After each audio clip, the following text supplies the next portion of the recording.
Well, hello, sweet friends. Welcome back to my channel and welcome to today's kind of talking of yesteryear, if you will. That's what we're going to be doing today. And just sitting here the other day in the kitchen, and for those of you who don't know, we just bought a new home, which I'm sitting in, and the home used to belong to my aunt and uncle. And many happy memories growing up here with my family and especially with my grandmother. So she was extremely special to me, and she taught me all things homemaking and, cooking and cleaning, and, we're Sicilian, so, definitely the women have their roles, the men have their roles, and that's how it is in our culture. And she just taught me so many wonderful things. And we were sitting here, my husband and I, eating the other day. You might see my cats in the background because, I'm over here.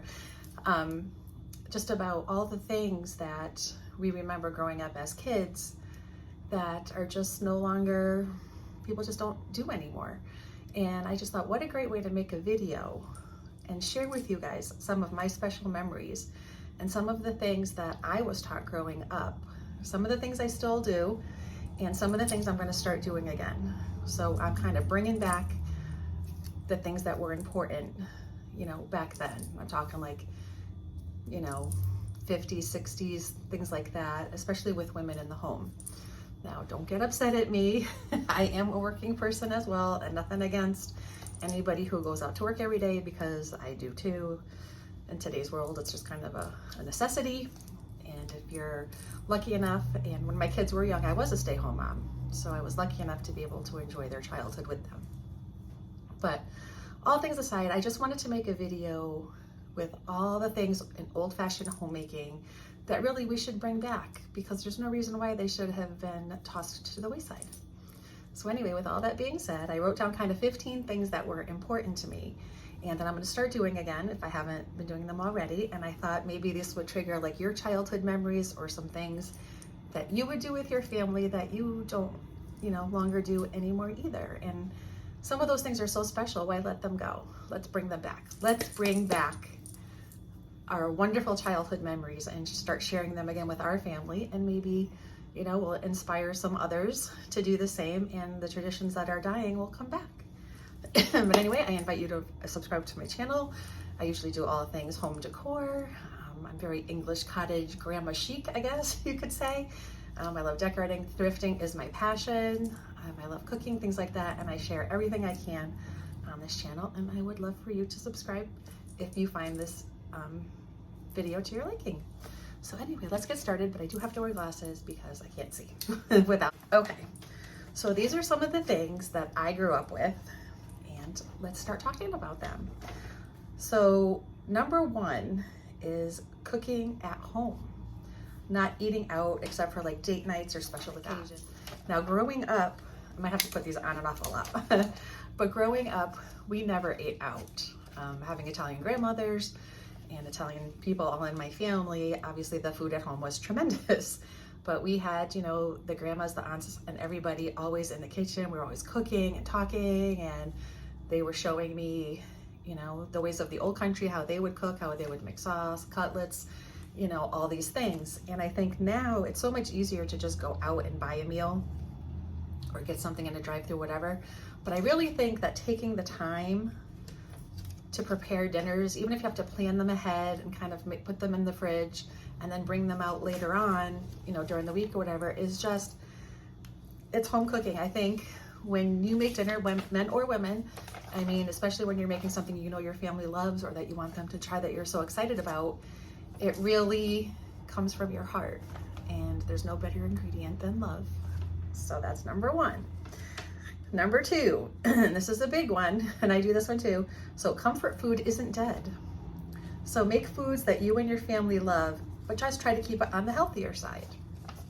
So in other words, like we always fried everything. And now what I do a lot of the time is I still make fried cutlets and eggplant parm and all that stuff, but I try to use pork rinds and I grind them up like breadcrumbs and then just add like oregano and things like that in there to make them like a seasoned breadcrumb. And that's a way that you can still make these wonderful meals, but make them a little bit more on the healthier side. So if you make a lot of mac and cheese, try cauliflower and cheese. But what I'm saying is that comfort food pudding, especially for us here in New England, so we have, you know, the true 4 seasons.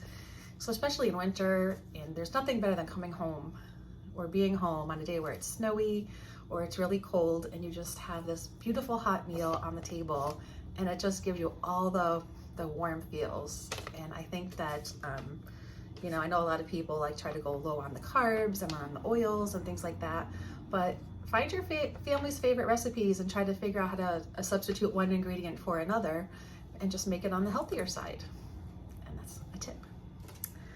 The next one is a big one. So we all like treats. We do. So in my home growing up, so that's my next tip, is number 3, is do your baking for the week. Don't buy snacks, bake them. And also bake your own bread.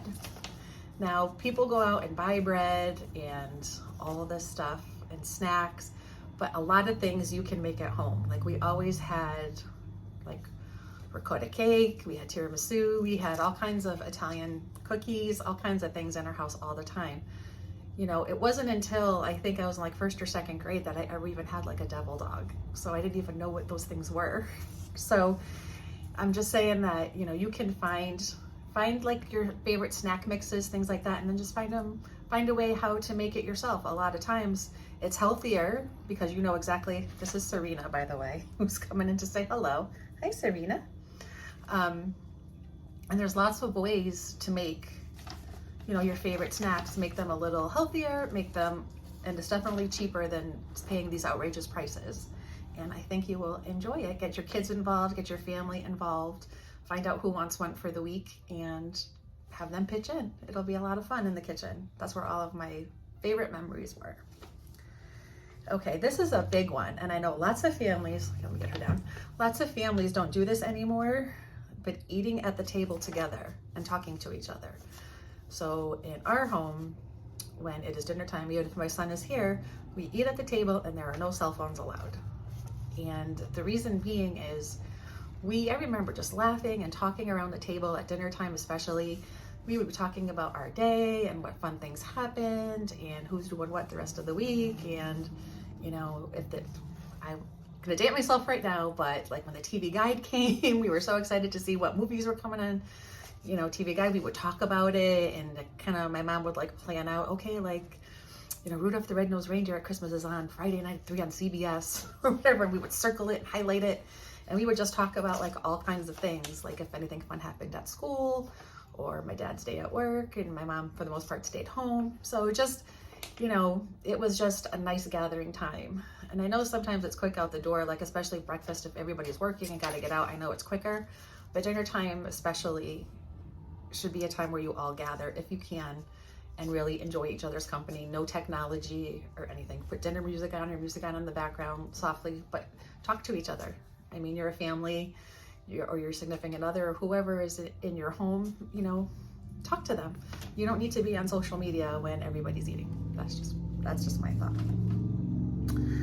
The next one is, and this is really helpful, is, and we have this and I still do this, is keep a running grocery list. And if you find some coupons, clip them out. Like we can still get flyers in the mail every week, so I'll go through the different stores. Normally we end up doing most of our grocery shopping at Walmart, and then we have like a local butcher and we buy all our meat from there and we stockpile it in the freezer so that we don't have to, you know, waste money in the grocery store, because let's face facts. The grocery store is super expensive and everything is skyrocketing out of control. So we, you know, when something is on sale, like canned goods or spices or things I might need, if they're on sale, I'll buy a few so I have a stockpile. You don't want to have to spend, you know, a ton of money every week. And I really think that not going out to eat as often and baking your own bread or your own snacks, or, you know, things like that. So if you have like a family with, and you have like dessert after dinner or something like that, or after homework time, you know, if you made a cake or you made something like that, you know, everybody can have a little piece and it's something you made. And you're not spending a ton of money and you're not buying all these wasteful snacks. And that is a tip. And this is a big one. This is a big one, and it's a huge pet peeve I have. Eat on dishes don't use paper plates and wash the dishes by hand. Now, I know all you guys are probably freaking out over there over this one, but don't get me wrong. If you're having a cookout or you're just having, a quick lunch or something, just a quick sandwich, I understand using paper plates, and we do too. But when we have dinner or we have Sunday dinner or we have people over, we always eat on dishes. And I don't know, I just have a thing. I think if you're making this beautiful meal, it ruins it by throwing it on a paper plate. And that's just me. That's just the way I grew up. Don't get mad at me. But these are just like old-fashioned things. Like back in the day, they didn't have paper plates. You ate on plates and then you wash the dishes. And I really think that washing the dishes by hand gets your dishes cleaner than putting them in the dishwasher. And I've compared the two. This house actually doesn't have a dishwasher because my aunt and my grandmother didn't believe in them. And I understand, a lot of you I know stack the dishwasher, but I prefer, maybe it's different for me because now there's only 2 of us and my son a lot of the time, but I find it relaxing. And now I live on a pretty street with a beautiful, gorgeous mansion across the street. And I'll show you guys one day that if you're interested to see the house next door. I don't live in one, but there's a house next door that does. And I just look at it, or, I go over things in my head about the next day, or I don't know. I just find it very calming and very relaxing. So I think it's important to eat on dishes with a good meal. Now, don't get me wrong, if you have a party with, 50 people, of course you're going to use paper plates. If you're just throwing hot dogs or hamburgers or whatever on the grill, of course you're going to use paper plates.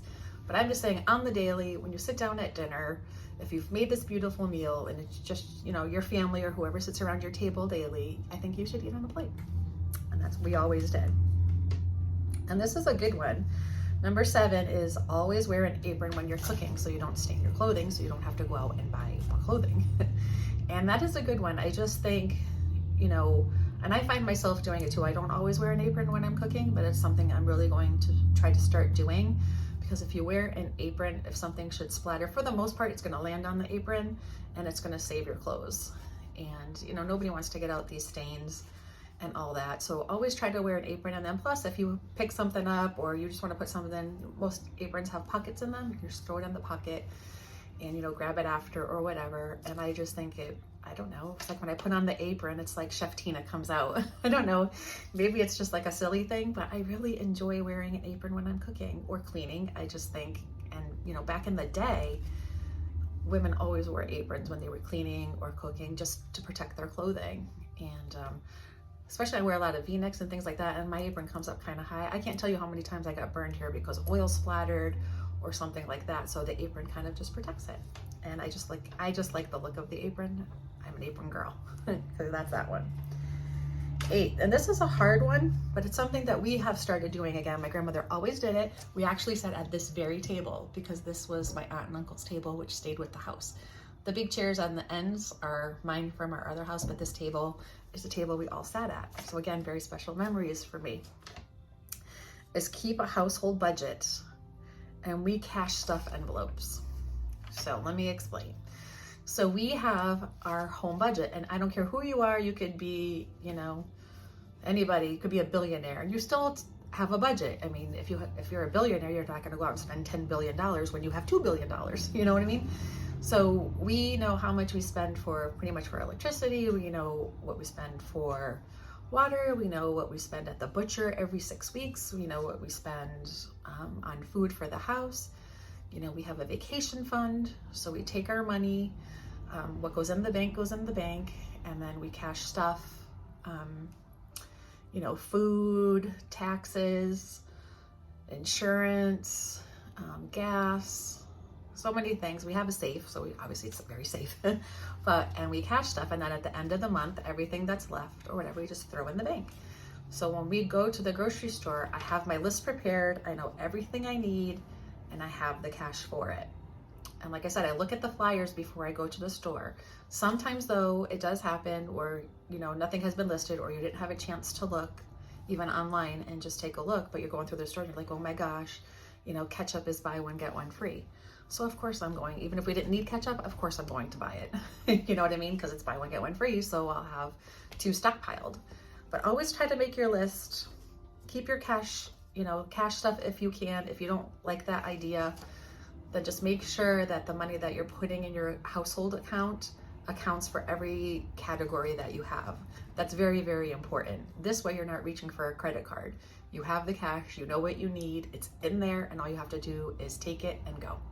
That's a very important fact to my grandmother. I remember her sitting here, taking my grandfather's paycheck, and I remember her stuffing the envelopes, and she's like, my grandmother's very big on this, had to go get a permanent. And she had an envelope that said perm. And every week she put money in there, and then in 6 weeks, when she had to go to get another perm, all her money was right there. And I've always kind of done that through my life, but I did stop for quite a while, but now Scott and I are doing it again. And it has worked wonders. It is so easy, so simple, and it's kind of fun. It's kind of fun to see yourself saving money and being conscious of what you're spending. Because back in the day, especially like my grandmother said, during the Depression years, you had to account for every penny, and you had to make every penny go as far as it could. Why did we stop doing that? I mean, just because, you make more money now or whatever, it doesn't mean that you should just throw it out your window. That's what I'm saying. Save for a rainy day was what, they always said, and it's true. And this is another one, which we also did at this table. So, we have lots of relatives in Italy, and actually on one side in England. So my grandmother would sit here with her stationery, and she actually physically wrote letters. And letter writing has been replaced with emails and text messages and everything like that. And I do it too all the time. It's easy, boom, boom, boom. Some of you haven't seen in a while, and something pops up on Facebook. You're like, oh my gosh, hi, we have to get together. But if you sit down and you take the time to write your thoughts out and send a letter, I would love to get a letter, and I'm going to get a P.O. box so that you and I can start corresponding, because I just think letter writing has faded out, and I want to bring it back, because I used to love, when I was little, getting a letter. It's just like a lot of my family doesn't live in Connecticut. They live, sporadically out, and especially my family in Italy, they would write letters. So it's so awesome to receive a letter. So I'm going to get a P.O. box probably this week or next week. I'm going to start posting it on each video at the bottom in the description box. And I want to start letter writing. We could exchange pictures. We could exchange recipes. Maybe we'll do like a cookie recipe exchange or something like that in the holiday time, or we can just start sharing with each other. And I think it would be a lot of fun. And I love that. This is a good one too. My grandmother always did this as well. And I don't do it as much, but I'm going to start doing it again, is plan visits with friends to catch up and give social media a rest. In other words, instead of spending half an hour going back and forth on Facebook or Instagram, hey, how you doing, this, that, and the other thing, if you're local, or you can, why not plan a visit? Say, hey, how about Sunday morning we go to breakfast, or we go for coffee, or we just go to happy hour, get a glass of wine, and let's catch up, but catch up face to face. I just think it's so, when we were little, obviously there was no social media. So to see your friends, you had to go out and go see them. And it was fun. And, I like to sit there and have a beverage of choice or whatever with one of my friends and just catch up. And, when you write words in a text message, it loses something, at least on my behalf it does. And I would love to see if I have some great news to tell a friend, or they have great news to tell me. Don't you want to see the expression on their face? Like, oh my God, I'm so excited for you, or this, that, and the other thing. It would be so much more fun. And I think visiting is now dead. So visiting is something that I'm going to try to bring back in my life. And if you can plan some visits in your life, that would be great. Next one, and this is number 11. Now and I've always done this my entire life, is keep your house tidy daily so you don't waste the weekend cleaning.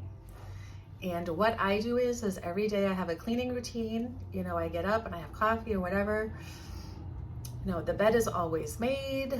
I kind of I always have a diffuser going, so it always smells really nice in here. We do the litter boxes, make sure that's all nice. And before I leave the house, I just do a walkthrough. I make sure the pillows are where they should be. I take it to the extreme, obviously, but when I come in through the door after, especially because I work like 9 hours a day, sometimes a little over, I don't want to come in and see things piling up. Like, I do laundry every couple days. I wash it, I dry it, I iron it, we put it away. All in that sequence. And it just saves. I don't want to spend my weekend cleaning my house. I don't. And I can't live with clutter, and I can't live in a mess. And that's just the way I was brought up. And if you can, that's great. I'm not saying anything about anybody else. I am just saying me. I find it very difficult. Like even when I had kids, you know, they were allowed to take out some toys, they played, whatever, I'm gonna go get this. Well, you had to put something back in order to get something else, unless those two things went together. But I just think, especially when we were little, my parents, my grandparents were very strict about that. You know, we didn't have a playroom. I mean, if you have a playroom, that's fantastic. But, you know, if you keep your house tidy every day and spend like 10, 15 minutes every day, isn't that better than spending 5 hours on a Saturday or Sunday? I think it is for me, and that's what I've always done. Even when I had small children at home, still did it that way. And that works for me.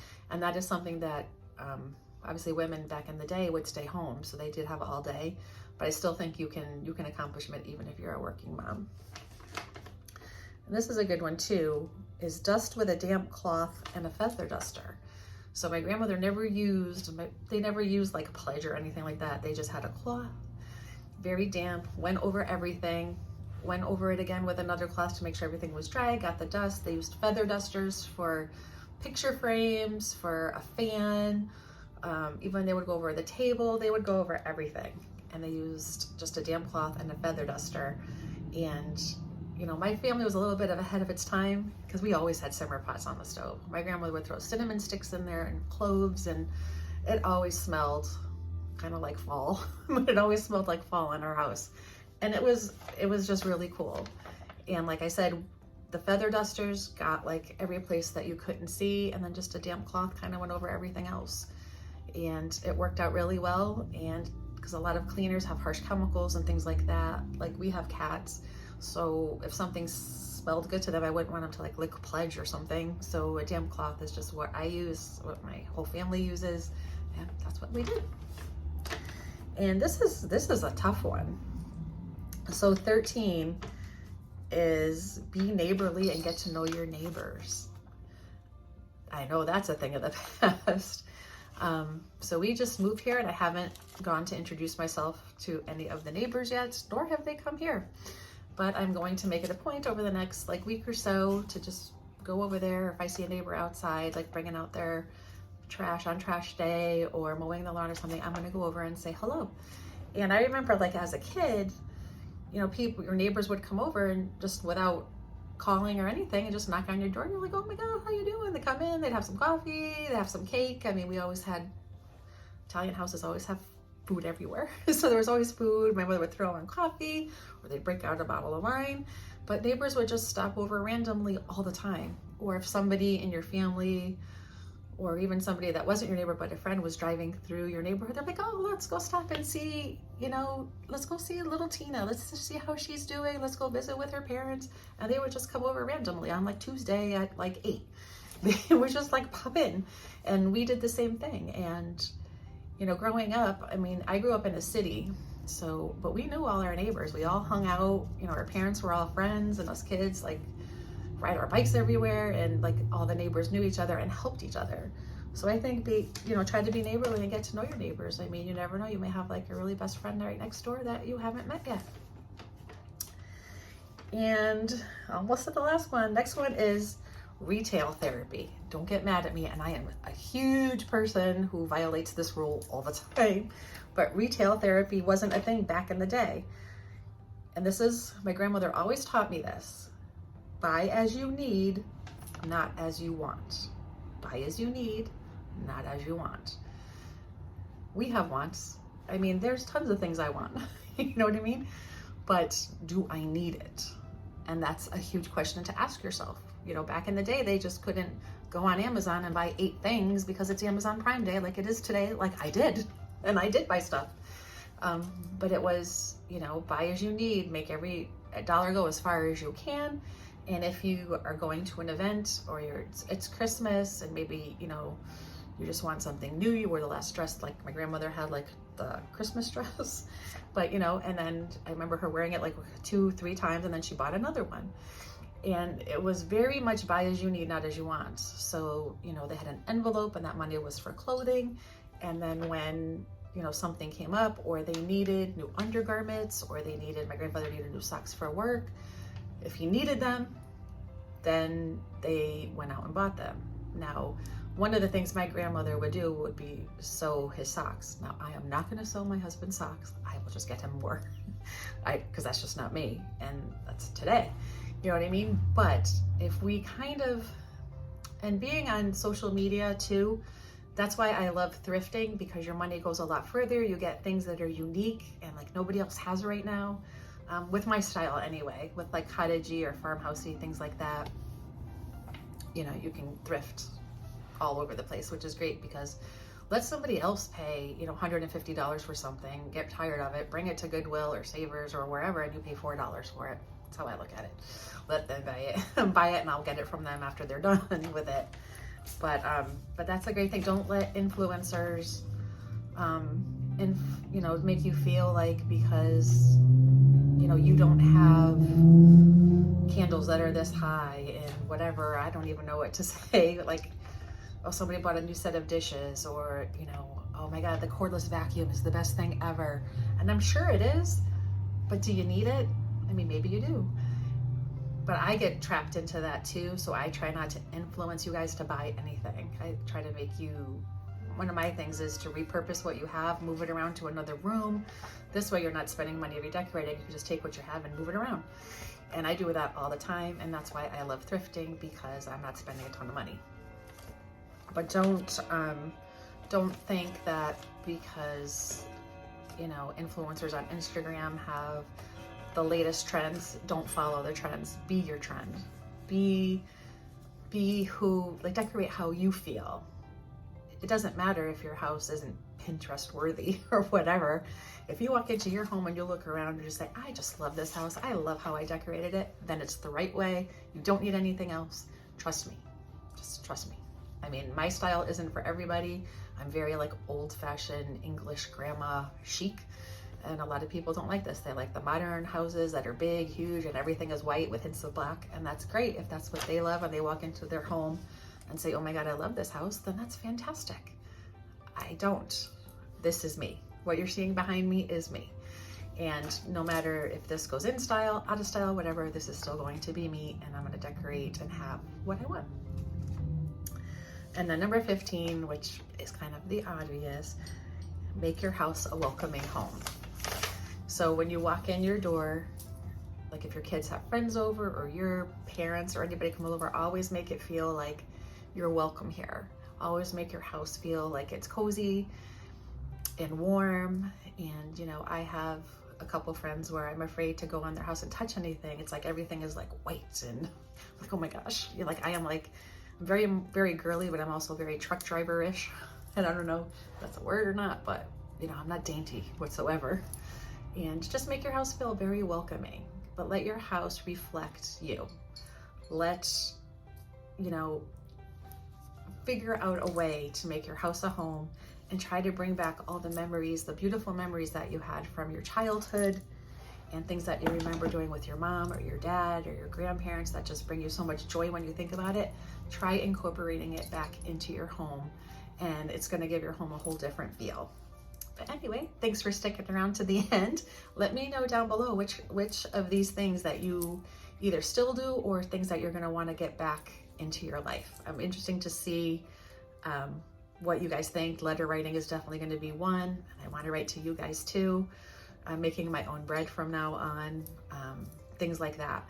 So I'm gonna go meet my neighbors, and I'm gonna really try to bring more old-fashioned values and more old-fashioned trends back into our home now that we're in my family's old home.